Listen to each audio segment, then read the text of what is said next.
niyo itong si Beyonce dito.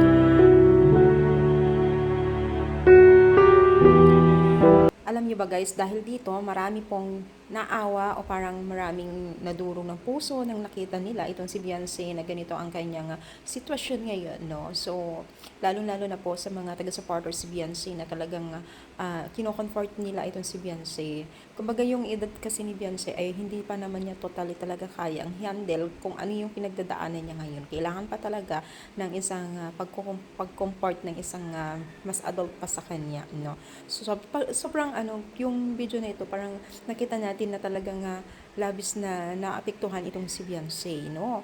Itong video na ito, no? So, syempre, maraming komento na hindi magaganda patungkol sa mga punot dulo nito na gumawa ng mga issue, no? So, parang naapektuhan talaga yung bata. Hindi naman siya bata, adult na siya kasi alam naman natin ng edad niya. Pero, ano pa lang kumbaga, bilang tayo adult, hindi pa niya kayang i-handle ganun. Kita naman natin kung paano akayin, paano i-comfort yung kanyang magulang, itong si Beyonce sa kanyang pinagdadaanan. Kaya, please guys, kasi may isa pa nga post si Beyonce na emote or coach na kung ano yung tingin niya sa akin, edi yun na yun. Yun. Parang nahihirapan na daw siya mag-explain sa kanyang side, kung ano siya.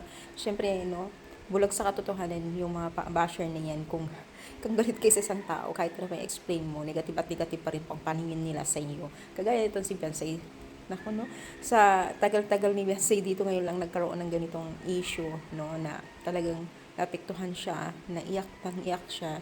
Kita naman natin yung mga video na yun, no.